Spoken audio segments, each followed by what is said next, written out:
Hello bachcho, let's read the question. The question says, the electric potential in a region is given by V is equal to, it's not minus, it is equal to 2x square minus 3y volt where x and y are in meters. The electric field intensity at point 0, 3 meter, 5 meter is A option में given है minus 6i cap, B option में given है plus 3j cap, C option में given है -3j cap Newton पर coulomb and D option में given है आपको 0। तो चलिए सबसे पहले समझते हैं कि क्वेश्चन में गिवन क्या है। आपको बोला गया है कि क्या है कि इलेक्ट्रिक पोटेंशियल एक रीजन में ओके एंड उसकी वैल्यू आपको गिवन है कितनी V = 2x square minus 3y volt and बोला गया है कि यहाँ पे x और y जो है वो किस में है आपके मीटर्स में है। आपको बताना है कि जो electric field intensity at point 0, 3, 5 वो आपकी कितनी होने वाली है। ओके तो इस क्वेश्चन में निकालने के लिए सॉल्व करने के लिए सबसे पहले देखते हैं कि इसमें हम कौन सा हमारा की कॉन्सेप्ट यूज करने वाले हैं। ओके नाउ अगर आप यहाँ पे बात कर रहे हो की कॉन्सेप्ट की तो आपको यहाँ पे निकालना है कि आपको निकालना है electric field intensity and electric field intensity जो होती है वो हम किस तरीके से निकालते हैं वो देखते हैं। तो वो होती है हमारी EXI cap plus EYJ cap plus EZK cap. Okay and इसमें भी जो हमारा EX होता है हम उसको कैसे सॉल्व करते हैं, हम EX कैसे निकालते हैं, हम निकालते हैं माइनस dV/dx से।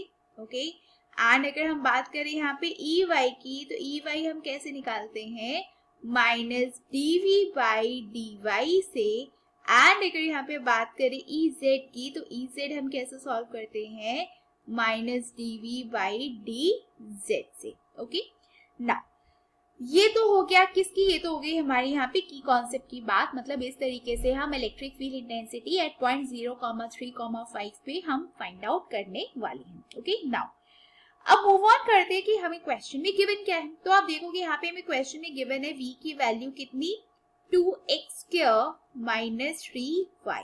तो अब हमें निकालना क्या है, अब हमें EX, EY, EZ तीनों चीजें निकालनी है। तो यहाँ पे अगर आप EX देखो तो EX की वैल्यू हम कैसे निकालते हैं, तो EX की वैल्यू होती है माइनस dV/dx। तो अगर आपने इसको सॉल्व किया तो आपके पास क्या आ गया, that means minus d/dx of what, minus d/dx of 2x square minus 3y।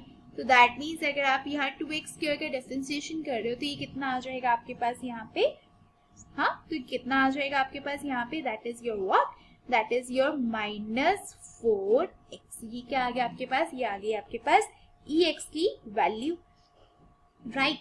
अब अगर हम यहाँ पे बात कर रहे हैं किसकी, अगर हम यहाँ पे बात कर रहे हैं EY की तो EY की वैल्यू यहाँ पे क्या आ जाएगी, आप क्या लिखोगे माइनस dV/dy।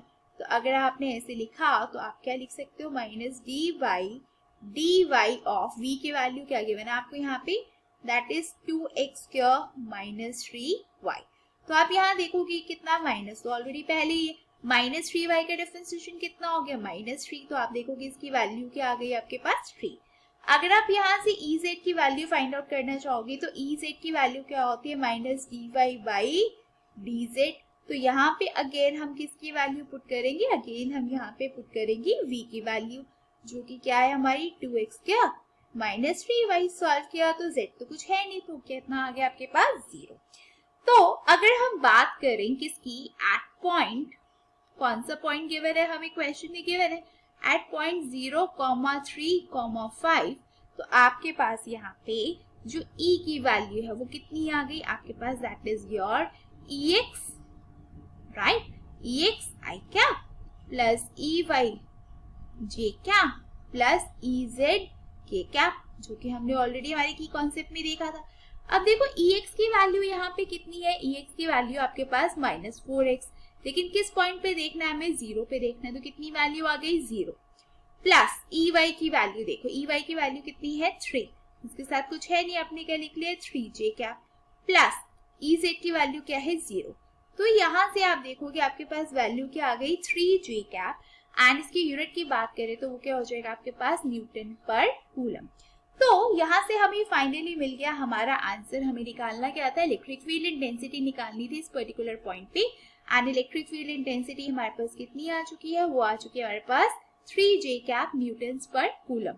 तो अगर आप देखो तो यहाँ पे जो ऑप्शन नंबर बी है जो कि कहता है कि आपकी इलेक्ट्रिक फील्ड इंटेंसिटी होनी चाहिए 3J कैप न्यूटन पर कूलम, दैट मीन्स वो हो गया आपके इस क्वेश्चन का correct answer. Okay, so I hope you all have understood the question well. All the best and thank you.